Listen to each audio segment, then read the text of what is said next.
শেষ কথা বলতে চাই, হত্যাকাণ্ড যারা ঘটিয়েছেন, পরের দিন 18 তারিখে আমরা গিয়েছি মিটিংয়ে। সেই জায়গায় আপনারা শুনেছেন আমাদের পক্ষ থেকে প্রেস ব্রিফিং করেছেন মাওলানা মামুনুল হক। আমি তার পাশে বসেছিলাম। সেই জায়গায় পরিষ্কার ভাষায় আমরা বলেছি, তাদের প্রত্যেককে ধরে বিচারের সম্মুখীন করতে হবে। এখন পর্যন্ত তাদেরকে ঢিলাঢালা প্রশাসন, কয়েকজনকে গ্রেফতার করছেন আর কয়েকজনকে খুঁজা পায় না। কারণ কাউয়া কাদের যারা পাইছে না, এদের কেমনে পাইব? কাউয়া কাদেরও 96 দিন বাংলাদেশে রয়েছে, এরপরে গেছে স্বরাষ্ট্র উপদেষ্টাকে জানি না। এই সব আওয়ামী সেটিং করা, আওয়ামী দূষরদের সেটিং করা প্রশাসন দিয়ে বাংলাদেশ চলবে না। সুতরাং ওই যারা দূষর, যারা আওয়ামী দূষরের ভূমিকা পালন করতেছে তাদেরকেও চাটাই করতে হবে। আমাদের পরিষ্কার দাবি হলো তাদের একটা একটা করে ধরতে হবে। সাদিয়ানি বাহিনীকে অ্যারেস্ট করে যে 4 জন হত্যা হয়েছে তাদের, এবং 2018 সালে 2 জন হত্যা হয়েছে, তাদের বিচার করতে হবে। ঠিক কিনা বলেন? 2 নম্বর, সন্ত্রাসের দায়ে যদি ছাত্রলীগ নিষিদ্ধ হতে পারে,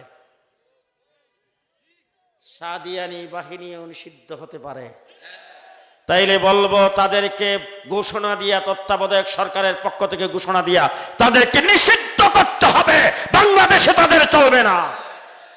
মাওলানা সাদ সাহেব বলছেন, মুহাম্মদুর রাসূলুল্লাহ সাল্লাল্লাহু আলাইহি ওয়াসাল্লাম যতগুলি বিয়ে করেছেন সমস্ত বিয়েতে রাসূল খিজুরি দিয়ে উলিমা করেছেন। শুধু জৈনব রাদিয়াল্লাহু তাআলা আনহুকে বিয়ে করার সময় তিনি গোশত রুটি দিয়া উলিমা করে তিনি মহাভুল করেছেন। কি দিয়ে বোঝাবো আপনাদেরকে? কি দিয়ে বোঝাবো আপনাদেরকে? মাওলানা সাদ সাহেবের এই সমস্ত বক্তব্যের কারণে আমাদের সামনে তার ব্যক্তিগত কোনো প্রকার আক্রোশ নাই, ব্যক্তিগত কোনো দ্বন্দ্ব নাই, জায়গা জমিনে কোনো দ্বন্দ্ব নাই। এই সমস্ত গুমরাহী কথাবার্তা বলার কারণে বাংলাদেশের সর্বস্তর উলামায়ে কেরাম আল্লাহ মুহাম্মদ শফির নেতৃত্বে বসে দেওবন্দের ফতোয়াকে সামনে রেখে ঘোষণা দিয়েছেন তারা তাবলীগ জামাত থেকে বের হয়ে গেছে। তাদের তাবলীগ বাংলাদেশে চলবে না। এরপরে গত সরকার আমাদেরকে চাপাচাপি করে তাদেরকে টঙ্গীর মাঠে তাদেরকে 2য় পর্বের ইজতেমা করার জন্য দিত, আর কাকরাইল মসজিদে দিয়েছে 2 সপ্তাহ। বাস এইভাবে চলতেছে, ভালো কথা। হঠাৎ করে 2018 সালের 1 ডিসেম্বর টঙ্গীর মাঠে নিরহ মুসল্লিদের উপর ঝাঁপিয়ে পড়েছেন, যেই মাঠে পৃথিবী বিখ্যাত আল্লাহর ওলিদের বিচরণ। কথা বলেন ঠিক না ঠিক? পৃথিবী বিখ্যাত আল্লাহর ওলিরা যেখানে আগমন করেছেন সেই মাঠকে রক্তে রঞ্জিত করেছেন। এরপরও আমরা সহ্য করে নিয়েছি। পেশিস সরকার ক্ষমতায় ছিল। সরকার যখন বিদায় হয়েছে তখন অন্তর্বর্তীকালীন সরকার আমাদেরকে বলছে এটা নিয়ে আর ঝামেলার সৃষ্টি করে লাভ নাই। ঠিক আছে বাবা, আপনারা শান্তিতে থাকেন, দেশটা ভালো করে চালান, আমরা এই তো রক্ত দিয়ে আপনাদের বসাইছি। কথা কয় না? ঠিক কিনা?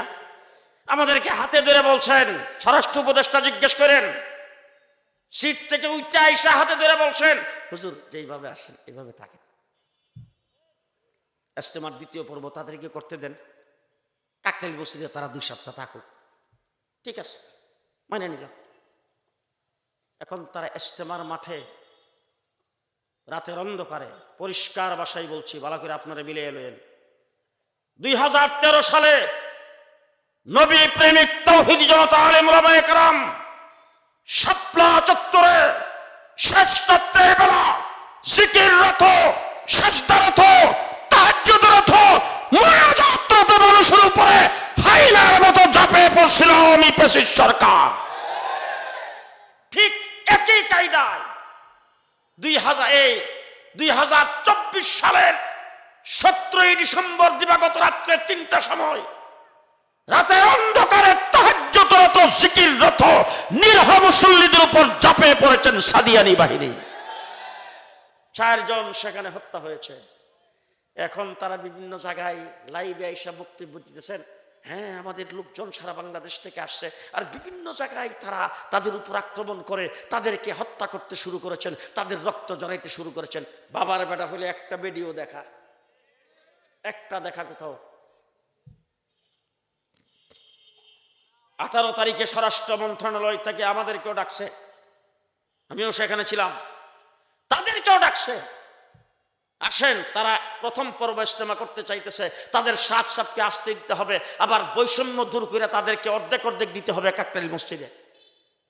এইসব যখন তারা বলতেছেন, তারা ঘোষণা দিয়েছে 20 তারিখ থেকে, এই মাসের 20 তারিখ থেকে তাদের জোর করবে পাকে, মানে টঙ্গীর মাঠে 5 দিন ব্যাপী। ঠিক আছে, আসেন দেখি। 18 তারিখে বৈঠক ডাকছে 11টার সময়, 17 তারিখ দিবাগত রাত্রে কাকরাইল আর টঙ্গীর মাঠে 2-4 জনকে হত্যা করেছে।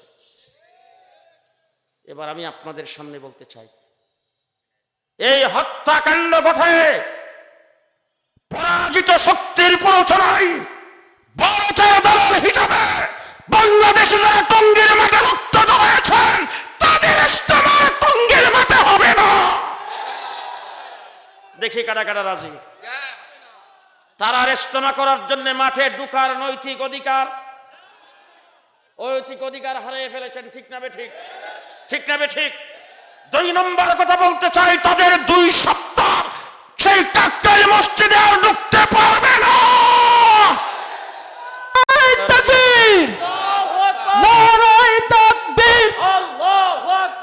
ইসলামের শত্রুরা হুঁশিয়ার, সাবধান।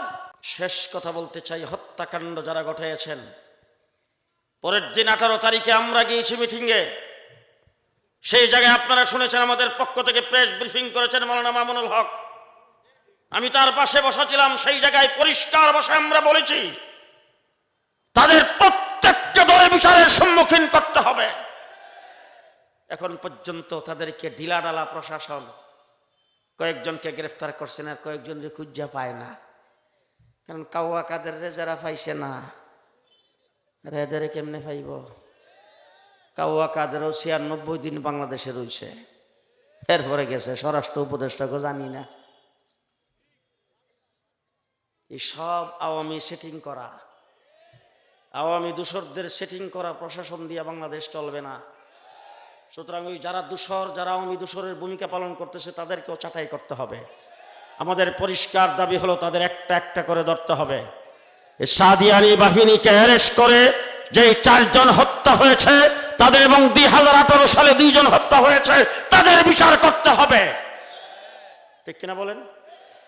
2 নম্বর, সন্ত্রাসের দায়ে যদি ছাত্রলীগ নিষিদ্ধ হতে পারে, সাদিয়ানি বাহিনীও নিষিদ্ধ হতে পারে, তাইলে বলবো তাদেরকে ঘোষণা দিয়া, তত্ত্বাবধায়ক সরকারের পক্ষ থেকে ঘোষণা দিয়া তাদেরকে নিষিদ্ধ করতে হবে। বাংলাদেশে তাদের চলবে না। শেষ কথা আপনাদের সামনে বলে যাচ্ছি, ফরিদপুর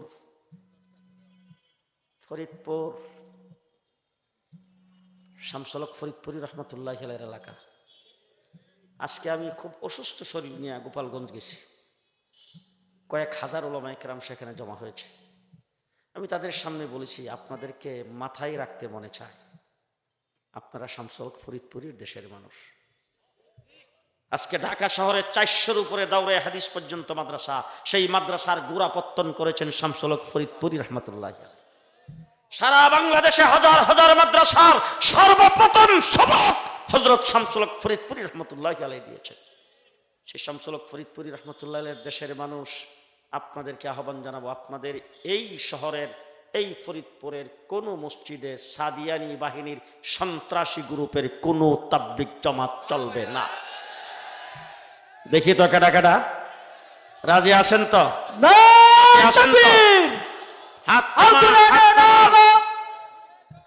তাবলীগের মূল দ্বারা হলো উলামায়ে কেরামের সমর্থিত দ্বারা। হযরত মাওলানা ইলিয়াস রহমতুল্লাহ আলেম ছিলেন কিনা, ইউসুফ সাহেব রহমতুল্লাহ আলেম ছিলেন কিনা, এনামুল হাসান সাহেব রহমতুল্লাহ আলেম ছিলেন কিনা, আলেম উলামায়ে কেরামের পরামর্শে তাবলীগ চলছে। ঠিক না বেঠিক? আজকে যারা আমাকে আর মামুনুল হককে বলতেছে আমরা তাবলীগের কে, তাবলীগকে লাঠি মেরে এই দেশে প্রতিষ্ঠিত আমরা করেছি। সুতরাং গাট্টি লইয়া তাবলীগের সিল্লাত না গেল, তাবলীগের উপর কেউ যদি আঘাত করে, এই ব্যাপারে আমরা সবার আগে। ঠিক কিনা বলেন? সুতরাং আজকে যারা মাদ্রাসায় পড়ায়, যারা মসজিদ ইমামতি করে, যারা মসজিদে তালিম করে, যারা মাদ্রাসার মক্তবে পড়াইতেছে, যারা হাদিস পড়াইতেছে, তারাও তাবলীগ করতেছে। ঠিক কিনা বলেন? সুতরাং আমরা তাবলিগের সাথে জড়িত আছি। উলামায়ে কেরামের শুরাই নিজাম, উলামায়ে কেরামের পরামর্শে যে তাবলিগ চলে, এটা হলো তাবলিগের মূল ধারা। এই ধারার বিশ্ব ইজতেমা আগামী 31 জানুয়ারি 1-2 ফেব্রুয়ারি, 31 জানুয়ারি 1-2 ফেব্রুয়ারি, বলেন কত তারিখ? যাইবেন তো ইনশাল্লাহ? ইনশাল্লাহ সেখানে যাইতে হবে। আর এখন মাঠে 146 দ্বারা জারি করে আমাদের 500 কর্মীকে সেখানে শুধু মাল সামানা পাহারা দেওয়ার জন্য দিয়েছেন।